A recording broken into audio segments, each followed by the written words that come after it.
For centuries, man's desire for riches has inspired numerous bold expeditions. Chasing legends, explorers undertook numerous missions in the search of the mysterious El Dorado, the lost city of gold. In this modern capitalistic age that we are living in, with information always at our fingertips, we are always being bombarded with new products every single day. Be it social media, print or TV, we are always being sold something. In this quest for the riches, we often overlook one thing that's common across the entire consumption life cycle, and this is waste. With planet's resources running out seriously fast, it's high time we begin recycling if we aren't already. Think of this as a way to reclaim an old forgotten economy. Think of this as a way to reclaim your own El Dorado. Hi, I'm Chandrasekhar Bhatt, a trash mafioso whose purpose is to make recycling fun and easy for everyone. I strongly believe that we are at the cusp of a clean revolution in India. A revolution in India for the world. We can create a recycling unicorn in our country by bringing people together in a technology-enabled recycling program. But let me be honest with you. Waste is yuck, it's disgusting, and we just can't stand it. So how on earth are we going to create a recycling unicorn in our country, especially a society which looks down upon waste and where people can't even stand it? Well, let me tell you how. Recycling must begin a cult phenomenon. Well, hold on for a second. You must have envisioned some horrifying images at the mention of the word cult. Well, this is because in popular context, people sometimes use the word cult to describe authoritarian groups who mind-wash people and influence their own thoughts, right? But well, this is not that. According to the Oxford Dictionary, a cult of something is a way of life. It's an attitude. It's a lifestyle that has become very popular. So you could have a cult of fitness, you could have a cult of a healthy diet, or you could have a cult of recycling. Well, as with any innovation that requires a behavioral change, it usually has a very slow adoption rate. It takes a lot of time for people to begin a new healthy practice. But with a cult mindset, we will be able to deploy a few tactics that can make this faster, that can speeden up this growth, right? And for that reason, recycling must begin a cult. And these are the following tactics we can employ as a recycling cult to make this a very popular phenomenon in our country. Tactic number 1, set boundaries. Well, cults, unlike most modern social phenomena, have a closed boundary. You're either in or you're out. You're either a responsible citizen who recycles or you're not. This creates passionate solidarity. You get to be a part of an exclusive club of community champions who are doing their bit to save our planet. Tactic number 2, customs. To be a part of our recycling cult, you must segregate your dry and wet waste. You are forbidden to mix it up. Make sure that you hand it over to somebody who can responsibly recycle it. Tactic number 3, initiation. It is not easy getting into a cult. You can't just walk in. You have to be invited. And for that, you must segregate your waste. Well, think of this more like a funnel. A funnel where with every passing stage, you move on to the next stage where you will be getting more exclusive benefits. For example, when you segregate into dry and wet, you will get stage 1. When you further segregate your dry waste into even multiple categories, you are in stage 2. The better you participate, the higher your standing will be and the more exclusive rewards you will receive. Tactic number 4, ideology. Our actions compound over time. The damage that we have done to our planet so far must be reversed. But we are not activists, we are doers. And we believe that karma is real. The best part is, sustainable actions compound over time too, so it's never too late. You can make your start right now. By employing these tactics in our technology platform, we can trigger a chain reaction across the recycling value chain which is ripe for disruption. The timing is just perfect. Smartphone penetration in India is at about 700 million, which means half of the country is currently online and is transacting as well. The next half of the country will soon get online, and this means people at the base of the pyramid, especially the informal workers in the recycling sector and informal recycling businesses, will soon get their businesses online.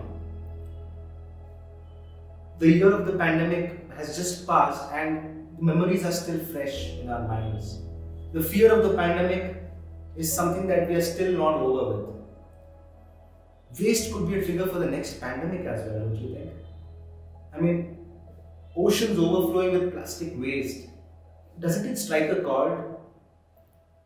Moreover, 2020 to 2030 is considered as the decade of climate action. I mean, the whole world is keen on moving on to sustainable solutions. There can't be a better time. I mean, let me tell you a few theories which validate why this is the right time for a recycling revolution in our country. Some of you must have already heard of this popular theory called the hierarchy of needs.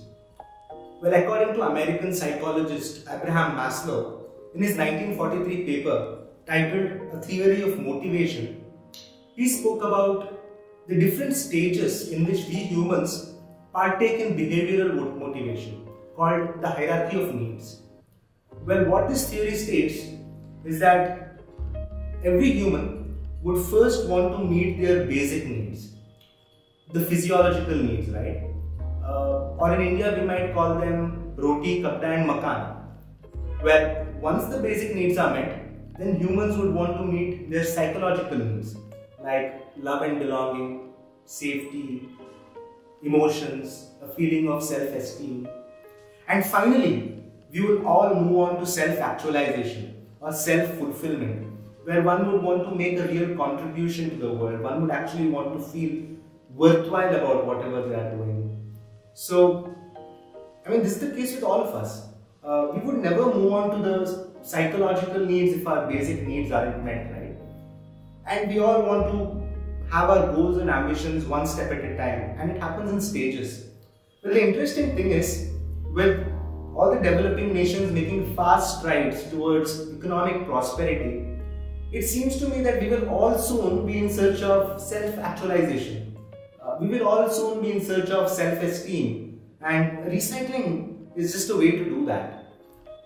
Interestingly, there is another interesting theory advanced by an economist called Simon Kuznets, and his theory, which is a variant called the environmental Kuznets curve, speaks about how environmental degradation and pollution increases as countries develop, as per capita income increases.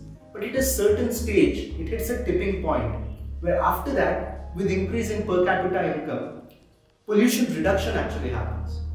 So I actually believe that we will all soon be at a stage where we have gone through the basic developmental phase, and we will all be in search of self-actualization that is actually going to help benefit the planet in immense ways. Whew. Theories aside, let me tell you how we are actually going to pull this off. The internet platform. As with every trade that happens in the market, it requires a seller and a buyer to come together to complete a transaction. Recycling too has a buyer and a seller interacting to complete a transaction. The members of the recycling cult are the sellers, and small local businesses that collect dry waste for recycling are the buyers. Now, internet companies that bring sellers and buyers on the same platform are called marketplaces. You must be familiar with Ola and Uber, the marketplace that connects riders looking for transportation with drivers looking for work. Oyo is another example of a marketplace of affordable hotels. Zomato is a marketplace for restaurants. India currently recycles only 25% of its dry waste.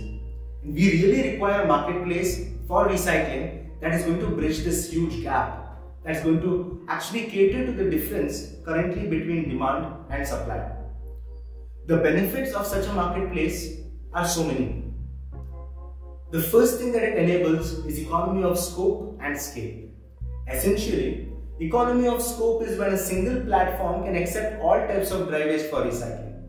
Now this makes it so much more convenient for individuals who are just starting out to make sure they segregate their dry waste and hand it over. The lesser the complexity, the better it is to get more members into the cult. Economy of scale is essentially a large scale of operations when you transcend boundaries, when you grow across geographies, and when there is mass participation. When multiple small local businesses which are engaged in recycling across our country come together on the same platform, the word of mouth is going to spread, the brand will be built, and more people will begin recycling because of the ease of use of a single platform. The cost of recycling is also going to drop down drastically. The influence of the cult tactics, when coupled with the marketplace dynamics, leads to network effects. An inflection point which leads to an exponential growth in the cult because of increased activity on both the buyer and seller side of the platform. Now, recycling as a cult is at the very early stage of its innovation adoption life cycle. With the impact of network effects, we will actually see a hockey stick growth in the number of members joining the cult. And this is what will lead us to become a sustainable nation sending zero waste to landfills. We have miles to go before we reach El Dorado.